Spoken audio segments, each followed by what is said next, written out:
I forgot my remote, so I brought my joystick instead, which makes much more sense to me. So today I'm going to talk about a few things about the mobile web, or the things that people say the mobile web could be or isn't, or how the native web is better, or the native mobile apps are better, and these kind of things. The slides are online. They will be available for you later on as well. There's actually notes on them, so each of those you can actually read the notes as well, which I wrote this morning on the train. I normally try to stick to them, but then I hear my recordings and I said something completely different. But the message is there. So my thing about the web and being at a mobile event here is always fascinating, because I've been a web developer for 16 years. And I love the web to bits. I think it's just an amazing media.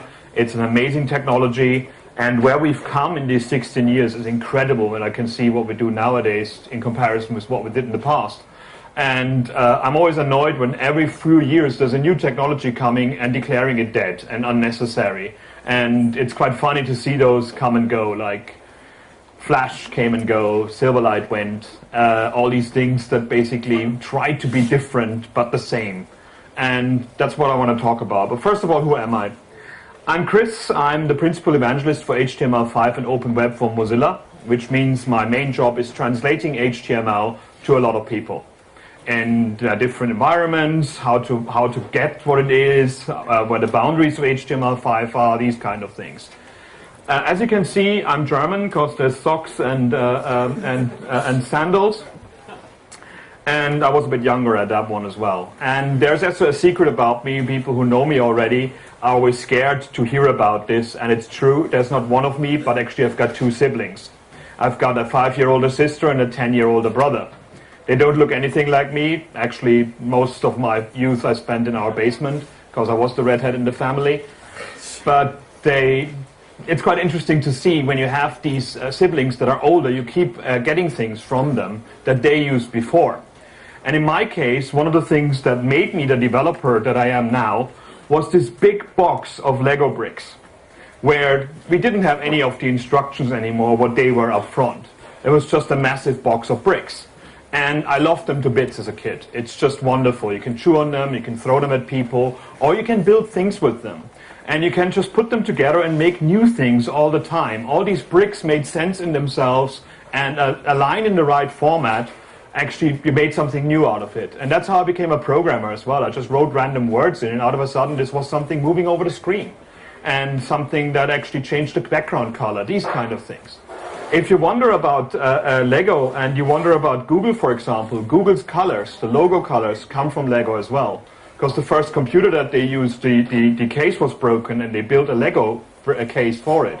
And that's where the color came in. So that's why every designer says, like, where do these colors come from? I want to change them, but they can't anymore. And I'm actually surprised that they don't copyright Lego, but I guess that's for Google to find out. So, and Lego at the beginning was just this. It was bricks and some roof bits and some round bits maybe, but it was just things to build with. And this is a 1986 ad from from Lego. And it basically shows this redhead kid, which are always good to show in ads. And she has this completely random thing, and it says what it is, it's beautiful. And that's exactly what it was for me. I built these bricks and I put them together, and I went up to my mom, that's a dragon, that's a ship, that's an elephant, that's your mother, that's whatever. You know, it's like I could build whatever I wanted with these bricks, and they turned into my imagination, and in my view, they were beautiful, cool things that I could play with, and I played with them. Problem was that when you dropped them, they broke apart, but there was no problem fixing them again.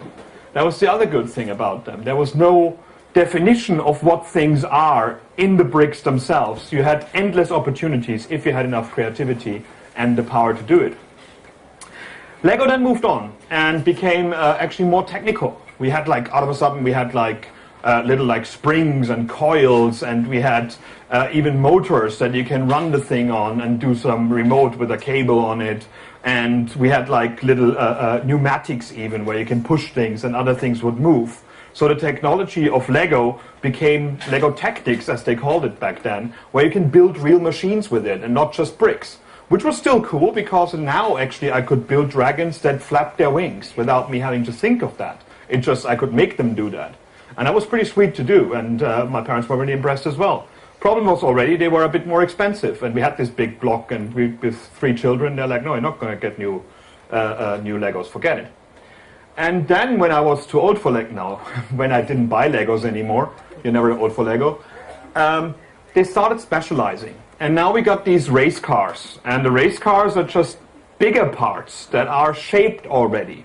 And you cannot do anything else with it. You can make a race car, you can dismantle it, and make a race car again. Or you can make a race car with something else on top of it. But you cannot turn the race car into a dragon or a house or whatever. Not without breaking it. And of course, as kids, you did that as well. Like if the thing didn't work, then we cut through it, which was not a good idea. But it worked out in the end. And nowadays, Lego is all about branding.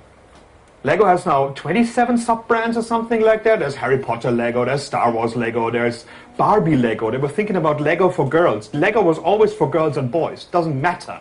And now they're thinking of Barbie Lego. And every new movie that comes out will have a certain Lego. So that is the Batwing and the Joker playing against Batman. So these are great toys. But they're not Lego anymore to me. They're just basically fixed in their state, and they're fixed in time. Like in a few years' time when Batman looks different, or the Joker looks different, this thing will look dated. The brick never aged. It was just a thing that was there, and you could build things with it.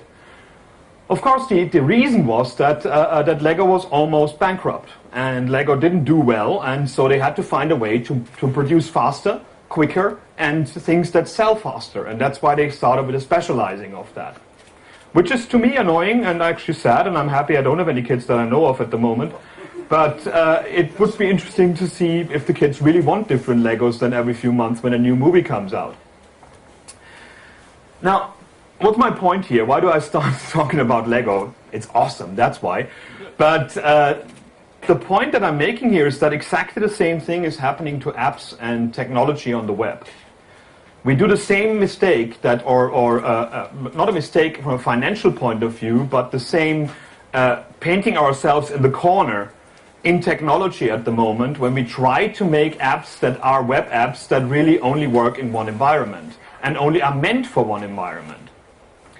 So limited technology just doesn't sell. That was always the problem with the web. This was last week in our offsite in America. It's like when we have meetings in Mozilla, we always have Lego on the table so people can play with it. Because all of us seem to be kinetic learners. You have to touch something to learn something. So my friend just built this whole Super Mario out of Lego bricks and put them there. The problem with the web was we never sold the technologies. Nobody ever paid you for HTML. People paid you for what you built with HTML, for the services that you built, for the products that you sold with e-commerce websites, for the beautiful pictures that are inside an HTML and bring out the brand of a company. The technology was not the stack, and the technology was not the product. We didn't sell the technology because it was just too ugly. It just didn't do it properly. HTML was meant for like universities to send documents to each other and link them to each other. It was never meant to be there for a beautiful, rich experience that is multimedia. And HTML4 that was. And that's why we had Flash. And Flash came out and actually said like, oh, you can do these pretty things right now. Cool, so yay, let's use Flash for everything. And the HTML itself was not the product, but we still tried to make it a product. But it just didn't work out. And then the whole thing started changing when the first smartphone came out. And a smartphone, by definition, when it comes to me as a developer, is actually a bad computer with a really good video card in it. Because the processors are most of the time awful and really hard to actually optimize for, and there's not enough RAM in there. Compared to desktops, what we can do on desktops, you cannot do on mobile phones. You just cannot access all the things that you want to. And it changed everything out of a sudden, because we wanted high fidelity, cool things on those devices. And a certain fruit company from California wanted to sell a lot of those devices. And they had to find a way to sell those devices to people. And just say you can surf the web on it and it looks awful because the computer is too slow in it and nobody builds things for you was not necessarily their goal. So they had to find something new and something disruptive. And that came actually in the form of apps. The other big problem that we had once we moved to mobile devices was, of course, connectivity issues. This is just an animation of a YouTube loading video, and I That is one of the things where I have statistics on my blog to see how long people look at that blog post before they actually start writing me emails and get really annoyed with me. But connectivity is a massive, massive issue. Like, you're always offline on your smartphone. No matter what people tell me, that they're like, oh yeah, well, I've got this 4G, 60 million data set, whatever, for £20 a month. You're always offline. You're in some train, you're in some house that doesn't work. You need to put everything offline. You need to put everything on slow connections. You have to have technology to realize how fast your connection is. And especially in emerging markets or in markets in the Middle East, where you pay a lot for data traffic, it's incredibly important to not send people things they don't need. That's what Bruce was talking about that earlier, about responsive images. Same with fonts. If I really want to see your website, I don't want to download 3.8 meg of fonts just because you thought they were beautiful, when I'm on a data plan where I pay £7.50 per megabyte when I'm outside of England, when I'm in America. That's not nice. That's not really necessary.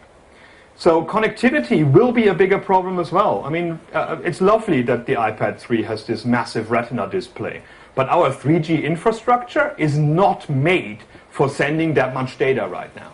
We're playing for a market that isn't there yet, or one company is playing for that market, and I'm quite sure Microsoft will come next as well. So we then looked at that and said, like, okay, there's these smartphones and they come with native technology, so we got to do something about HTML5. We got to do something about HTML to make it an application platform. It's not the web anymore. Desktops are dead. That's what basically Apple said. A lot of people believed it, and we have laptops, we have mobile phones, we start shifting things around, and we needed HTML to move away from the idea, click something, reload it from the server, click something else, reload it from the server. So the first thing we did with that was Ajax, to actually just load parts of the page, and we broke the web a bit with it, but it was not enough. So HTML5 we started doing, and we said, like, okay, HTML5 now has native video, native audio, without having to load a plugin and actually suck the battery empty of your mobile phone and actually not running on it properly and being hard to update. We now had all these things in the technology of the web. We had Canvas, where we can actually animate things. We can write games that are hardware accelerated, so they don't suck the main core of your mobile phone, but actually go on that good video chip and actually get the information there. We had local storage and offline storage. So we actually have things that go offline, and you can actually play with them offline when you're in a train, when you're in a tunnel, when you're in somewhere in a house that doesn't have any connectivity. And we had things that actually didn't make much sense, that got out of the specs again. But we basically moved HTML away from a document language to actually an application framework where you can build real applications in it without actually losing the lightweightness of what HTML, CSS, and JavaScript was before that. So it was an evolution of that, which was cool. And now we said, like, yay, great, HTML5. We can build everything on mobile phones, on Android, on iOS. And then basically this happened. Apps, native apps. And native apps to me are these race cars that I showed you earlier. Or actually, sometimes even the branding ones. Because they do one thing and one thing really well. This is good. End users love that. But it also means that we take web technology and web pages and the idea of putting content on the web and functionality on the web, and we bring it into a closed environment that actually gets sent to a user, much like a download was in the past on the desktop. We started the web because we did not need an app to convert Fahrenheit to Celsius. We just went to Google, we entered what is 54 degrees in Celsius, and we got the answer in a few bytes. And nowadays, people say, like, well, I got an app for that. I just downloaded it. It's 2.3 meg over my data connectivity. It was really expensive. When it gets updated every 2 months, because now it shows different ads, it downloads the whole thing again. It installs the whole thing again. So we actually take... we make it easy for end users, but we actually give away all the benefits that web development had in the last 20 years, 10 years, 15 years, no matter what you want to call it. Like, atomic updates are not possible with native apps. And the problem with that is, it's for the end user. The good thing about it is that as a provider, as somebody who offers an app, as somebody who offers an app store, as somebody who wants to sell hardware, you're in full control.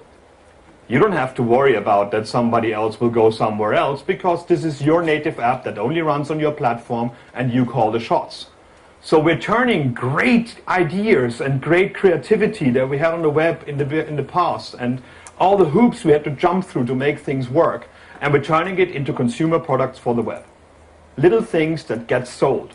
And let's not kid ourselves. Native app development is not about building the next Instagram. It's not about building the next Angry Birds brand thing that you actually can make millions with. You can get lucky. Not many people do. The press tells us that every 2 days a 12-year-old somewhere in a garage made a new app and made millions with it just on iOS. That was all they had to do. But the real money is in quick apps that get boring after a week. Apps that are small, fast, and are targeted at kids. That kids want to have and nag their parents until they get them, and then a week later they're bored with them and want to have the next app. This is how you make money. You want proof of that? Just enter fart into either Google Plus or iOS. And you will find so many fart apps, it's not even funny. The people building these great smartphones must be really, really proud that a lot of that money goes into fart apps and other things like talking dog, talking squirrel, talking elephant, these kind of things. Of course, there's creative apps as well. But a lot of it is just like quick, let's just consume it and go on to the next one. I gave a talk 2 days ago where I compared native apps to Furbies. If you remember that, Furbies from the 90s, these cool things that talk to each other that everybody needed. Nowadays you find them in a skip, or you actually find them in a charity shop, if you're lucky.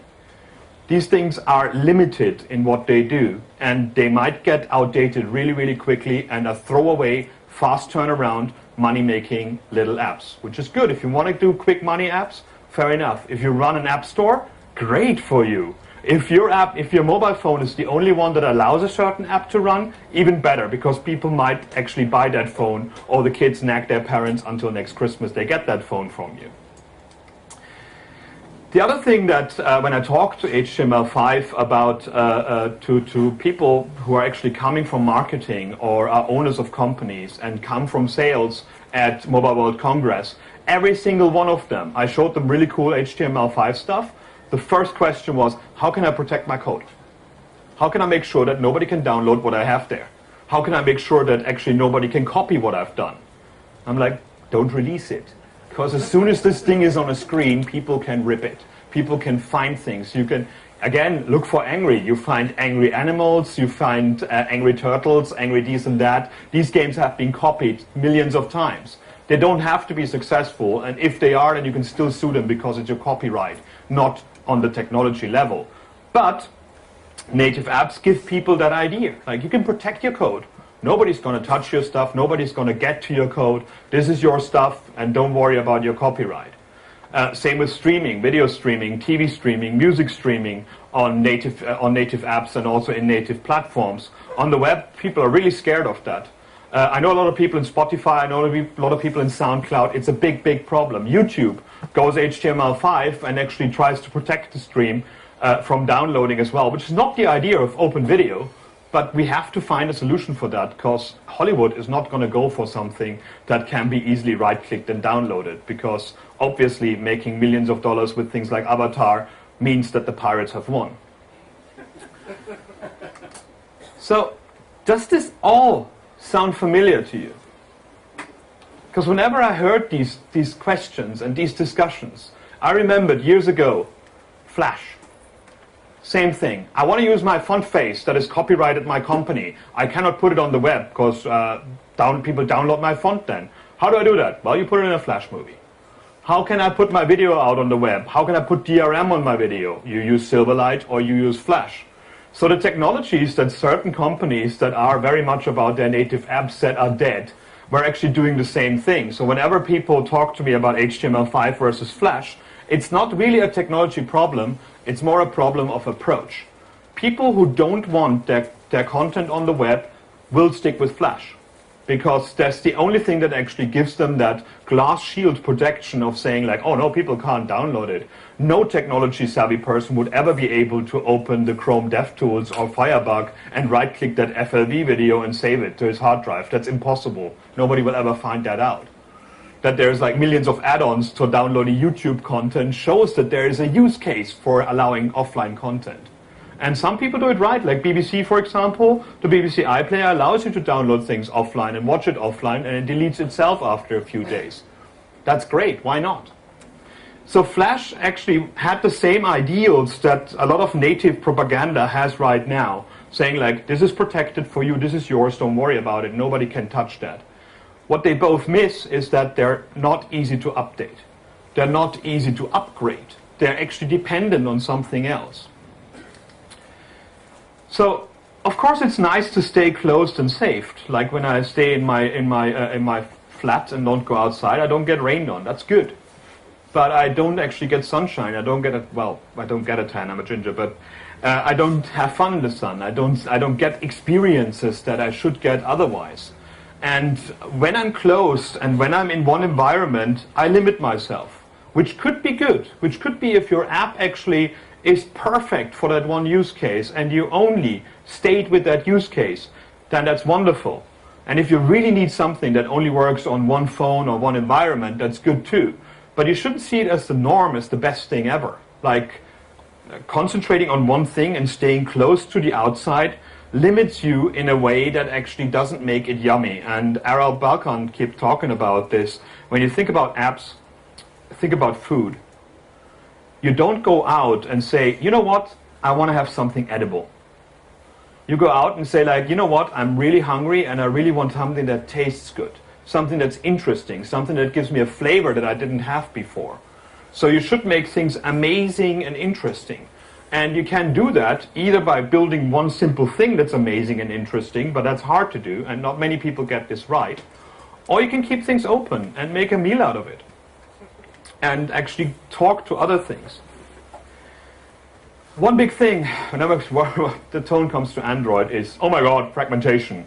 Like, oh my god, how many Android phones are out there and how bad are they? Yeah, it's true. A lot of them are really annoying. I mean, I bought the Nexus S a year ago. Now it's actually too slow for Angry Birds space because it actually burns my leg rather than being able to play with it and eats my battery, and that's sad. But we had that in the past. These are feature phones. I was at at Mosync in Stockholm. That's a company that does a preprocessor to actually build things from HTML into native code. And they had like over 400 feature phones there because before that they did things for Symbian and feature phones in the same way. They had a preprocessor for your C++ code to go into all these platforms.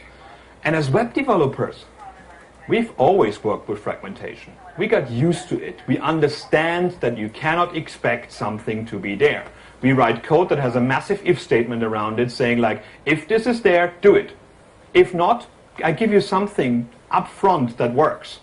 And a lot of developers nowadays don't understand that anymore. And like, well, if it's not the fastest phone, then we're not going to do anything about it.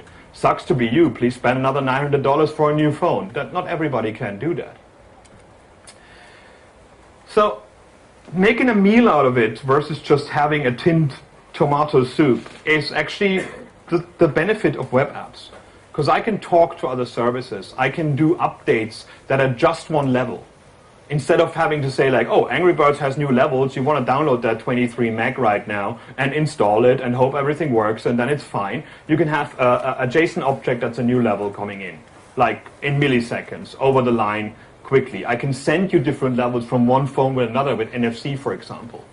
I could do all these really cool things that the web has been doing for years and years and years on mobile platforms as well. With native code, I can't do that because this is not how we do things. Everything is sandboxed, everything is locked in. This is actually in a cafe near my house for £5.10 for tomato soup, nice bread and tea. Always good to have one of those things. So, this is when I got silly yesterday night. A big thing that always people talk about is that native has more fidelity than the web will ever have. Like, oh, it scrolls better, oh, it moves better, it has all these cool features that the phone has. That's true. And it's totally fine. It's like, but it's also no secret. I mean, if I control the hardware and the software, of course I can build the better tool. I used to write games for Commodore 64. When I wrote it in assembly language, yeah, it was frigging fast compared to somebody who would write it in BASIC. But that's because I didn't have to go through 5 levels to conversion to actually get to the hardware. I knew what every part of the chip did. So actually I can do tricks with it and do cool things with it. So the fidelity of native environments is actually there because a lot of the stuff is just locked to them. And you cannot compare a web app and a native app if the web app doesn't have access to the hardware. That's just not possible to compare that because It's like comparing a bicycle to or a car without petrol to a car with petrol. Yeah, the one with petrol will probably be faster if you start the engine. Duh. Not really that much of a surprise. And a lot of it is also quite in our heads as developers. At the Mobile World Congress, I showed the Ubuntu Gecko phone to a lot of people. And every single developer started taking it and scrolling and said like, oh, that's not as fast as iOS. Every single user looked at it, and because in that build of Gaia, our apps were actually rectangular, they're like, oh, rectangular apps, is that the Windows phone? So people just said like, oh, that's a Windows phone, it has games on it, cool. No, it's not, it's HTML5. They should not have to know, because it should be as fast as the others. But as developers, we get so excited about micro-optimizations and comparing one-on-one and trying to find something that fails, that it just is, it's a fetish of ours. I mean, JavaScript is my favorite. I've written 4 JavaScript books. And when people send me like, oh yeah, I sent this 2 for loops through 60,000 iterations with 12,000 different objects, and the other one was 50 milliseconds faster. And you're like, don't you have a girlfriend? Or what the hell is going on with you? Like, these, especially as these tests are every 3 months are completely outdated again when something new comes out in the browser, which change nightly. That's what nightly browsers are about. So higher fidelity is interesting, but I wouldn't pay too much attention on it. Because when there's a will, then there's a way. This is a remote-controlled Land Rover built from Lego bricks. Lego parts that you can buy. And it actually does everything the other Land Rover does. It has the suspension, as you can see here. The engine works. It has gears. It actually is incredible. It's remote controlled. It drives like 4 miles per hour, that thing. It has great videos out there with terrible, terrible music in it. But it's still incredible what that man has put into that. Yes, it was a man. And it's just wonderful to see how when you get a geek at technology and they're dedicated, they can build really, really cool stuff. Because that's what we do as geeks. We just don't stop until something is done. Even if it doesn't make sense, we want to have it finished somehow. So, of course, some of those bricks hurt. I mean, everybody who went through a dark room once and stepped on one of those Lego bricks in the middle of the room know that. Also, some of them that were broken and basically made your whole car fall apart are not good. And HTML5 has a lot of them at the moment. There's a lot of stuff that doesn't work properly. Audio is broken on every browser. It's incredibly bad.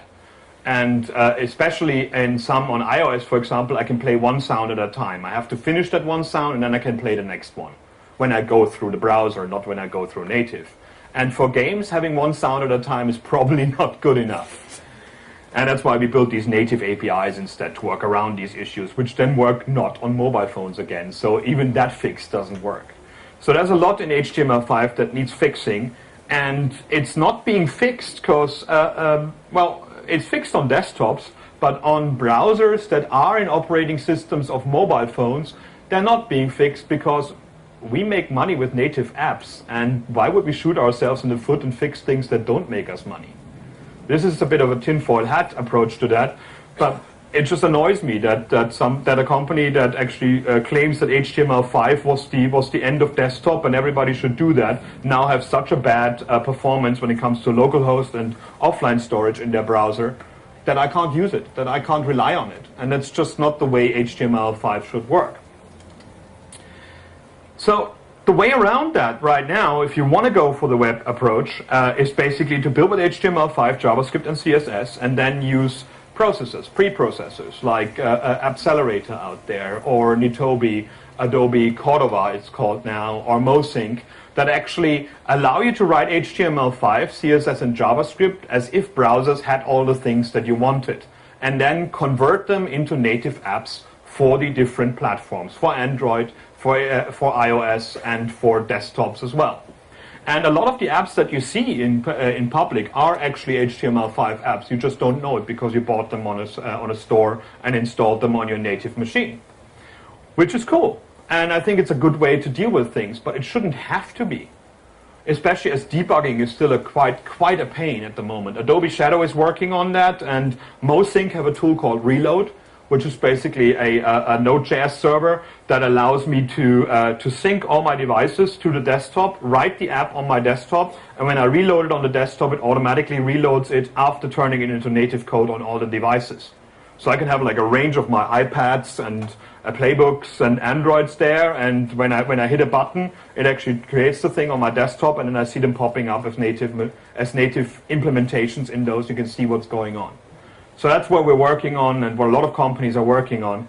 And that's important because people that come from a native environment go into the web missing those tools. They really want to have better SDKs. They want to have better IDEs. We don't have them on the web because we don't understand them. I use TextMate or Vim. That's what I've done for years. That never let me down. And Lego understands that as well, funnily enough. They got this Kuzo project where people can build, they even had a 3D builder, where people can build their own Lego projects and send them in and say, like, do you want to build it? And if you get 10,000 people to say, yes, I would buy that, then actually Lego is building that for them. And that Land Rover is one of them. The only problem right now, it would cost like £600 or something. So they have to think about something there. But I think the idea is amazing. They at the same time, just to make money, they have their closed environments, but they still reach out to the geeks that, like me, that loved Lego for years and years and want to do something with it. So what does Mozilla do about that whole thing? And not Mozilla, Google, Microsoft, Adobe, and a few other people as well. Our job was to unlock the hardware, to free the hardware for you to use over the web. And for that, we use the web APIs. We define standards to actually access things like the battery status. Because sometimes it would be a good idea to test if the battery is only 5% before you start a massive animation. You can access telephony, you can send text messages, you can send telephone calls. You can actually access the accelerometer properly. You can access things like NFC and USB over HTML and over JavaScript. And all of these are not implementations in Firefox. They are open standards that we implemented in Firefox, but actually agreed with other browser makers that this is the way to implement them, and they implement them as well now. So it's not a way of like making your browser the best one. It's the only way is to actually make it an open standard that others can follow as well. That's why Android is cool compared to others, because I can actually build stuff on top of it. Best was the Vibrator API, which we renamed to Vibration API because there was a lot of stupid jokes about it. But it's just interesting that you can send your phone like meh, meh, meh, meh. And of course, the first thing we wrote was like a Morse code thing that was read by the microphone of the other one and actually talked to each other, which was pretty pointless, but it was quite fun to do from JavaScript. In terms of battery life, another very important thing is, of course, hardware acceleration of WebGL, of Canvas, of CSS animations. So all of these things are now across browsers much, much better than they used to be. And one thing that Mozilla came up with is request animation frame for animations, which actually makes it possible for you to predict animations properly.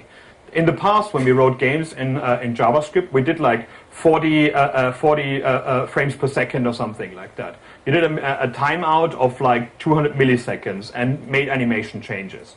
Now every screen is 60 hertz. And that's good, because nowadays, back in the days, it was 50 hertz in Europe, 60 in America. Now every screen is 60 hertz. So when you do an update every 10 milliseconds or something, you do updates into nothing. And you just suck battery, and you actually make the computer hot without getting anything from it. So request animation frame ties into the hardware to know when the next animation frame is starting in the screen. So you actually never send an animation that will not be executed. And the other good thing about request animation frame is that when you have it on a tab in the browser that is not active, the animation stops. If you do a set timeout like it did in the past, the animation keeps running in the background. You wonder why your battery dies. Whereas if the tab is not active, then nothing's happening. As soon as you go back to the tab, the animation commences. And that's a very important part of making sure the battery life is long. And let's face it, all of us reload their mobile phones all the time. Mine is almost empty again. So one of the last few things I'm going to talk about is now that with Firefox for Android, we offer an open alternative to a browser that is native tied in with the operating system, because the Android browser is not fun when I compare its HTML5 abilities to other browsers. Chrome for Android is great. It's a beta now, only on ice cream sandwich, not available on a gingerbread, for example. So I hope that Google I/O, where I'm going in a few weeks, will show that Chrome is coming out fully for Android, because I'm tired of the bad browser that's in there right now.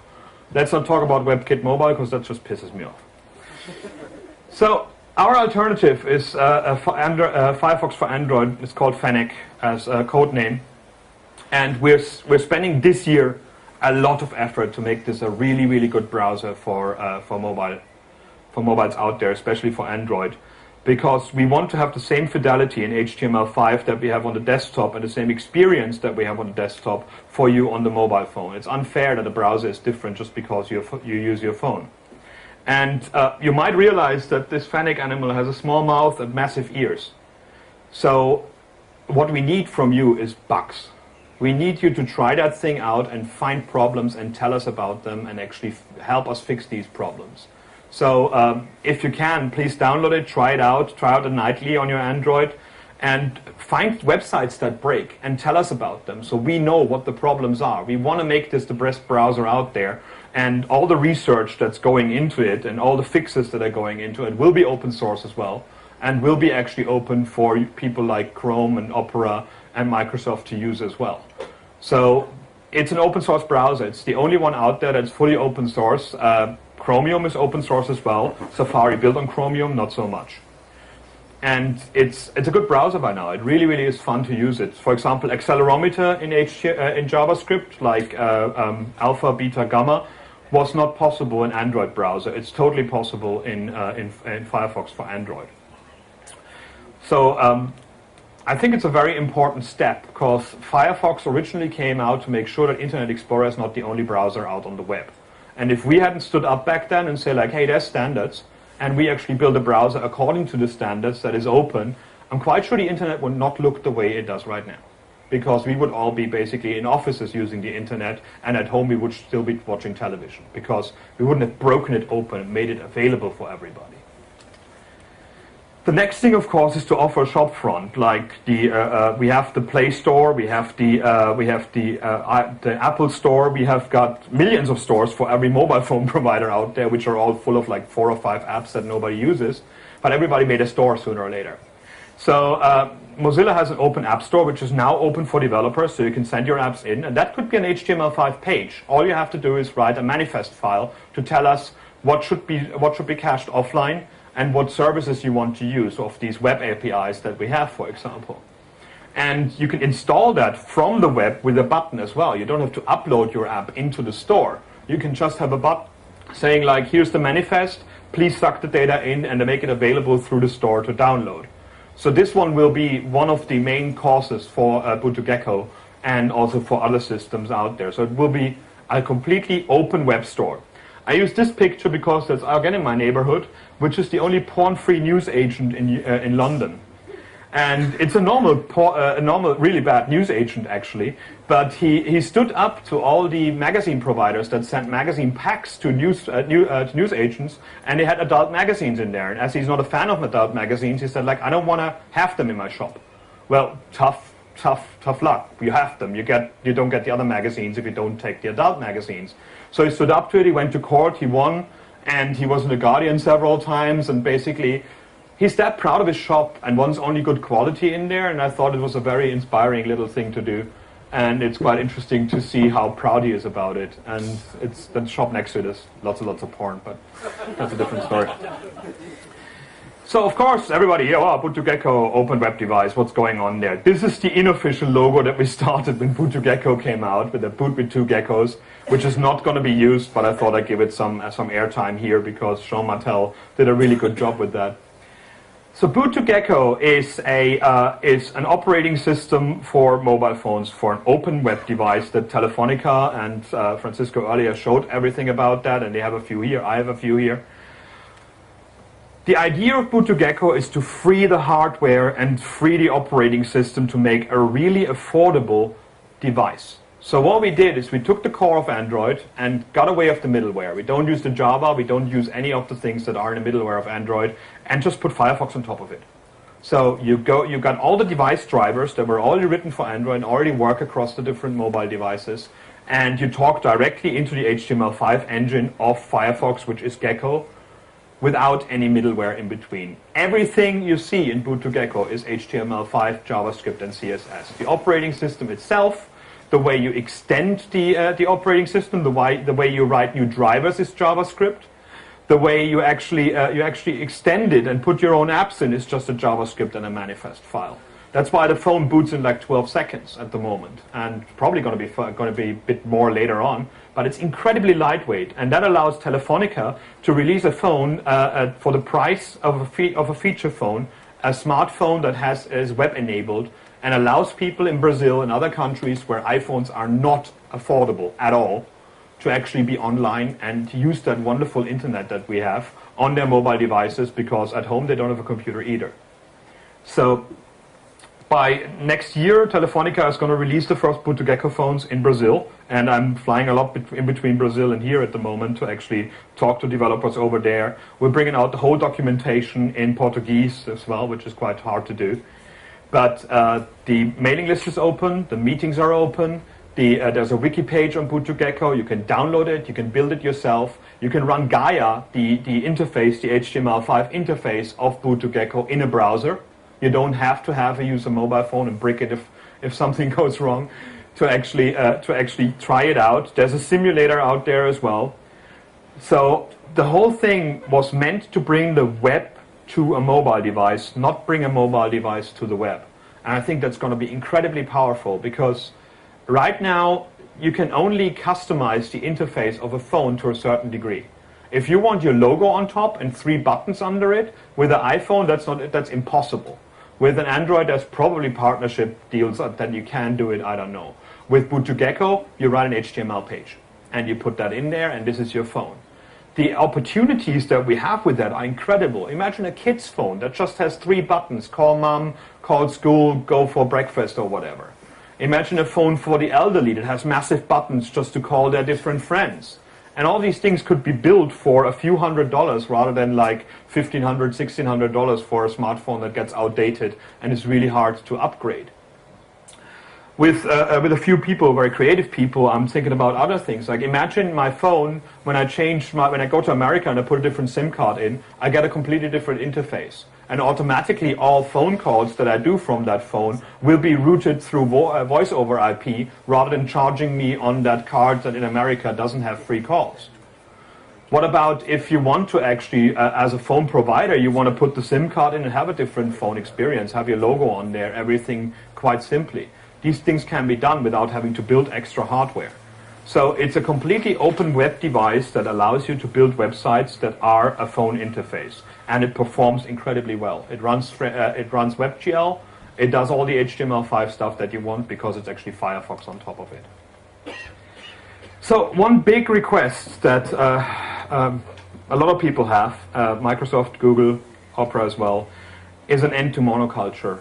Because right now, if you're not a mobile developer that wants the mobile web, and you just don't want to understand that there's different engines out there, there's always the like, oh, WebKit is the only engine you ever need.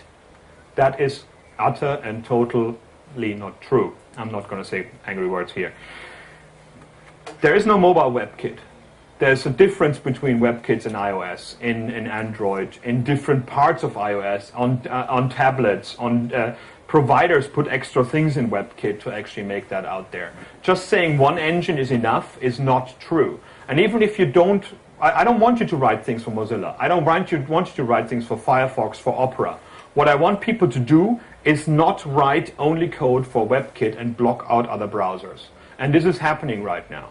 This is happening in stupid ways, like a white button with a white background and white text, because the background was a gradient where people only defined WebKit, and not even a background color that it would fall back to if the gradient couldn't be painted. So if you find these things, please report them to us so we can actually contact these websites and complain about it and help them fix it. Because in a lot of cases it's a small little detail, and in a lot of cases these things are business decisions. The other day there was a pistachioangrybirds.com, a nut-based Angry Birds, don't get me started. But it was web-based, but it didn't run on Firefox or IE or Safari, in Safari it ran, and not on Opera, of course. Why? they tested for WebKit box shadow. Their test, if a browser is capable of playing a game, is if box shadow is supported or not. This is just like, they wanted to get it out, it seems, and like, okay, it has a few bugs in the other browsers, put something in there to block them out so we can release it. Product managers do these kind of things to us, and we actually, as web developers, then get blamed when it goes wrong. So our job would be then to talk to these product managers and offer us web openness, which is a great job title, do the same thing day to day. So even if you don't care about other browsers, at least have a fallback so other people don't choke on your code. Because when we say now that Safari is the coolest browser out there, that's exactly what people said about Internet Explorer 6 in 1999. And that's why we have these room booking systems, finance software, content management software that you cannot use in another browser but IE. I have a VM on there just for my old company. I had to actually put my expenses in that would not run in anything but Internet Explorer 6. So I had to run a VM every single time I put my expenses in. And we don't want the web to be that in the future. Because the web is awesome. And it's amazing and it's fast. And it's these bricks that made me excited as a kid. And we can give these bricks to kids now and make a new generation of makers. This was in Tokyo. And we have this program called Mozilla Thimble to actually teach kids basic HTML and find out that when they see something on the web, they can right-click it and do stuff with it. This is not fixed. These are bricks. These are things that you can play with and put your own photo in and these kind of things. And this was this Japanese kid that everything she coded, she explained to a little Firefox, and she was really excited about that.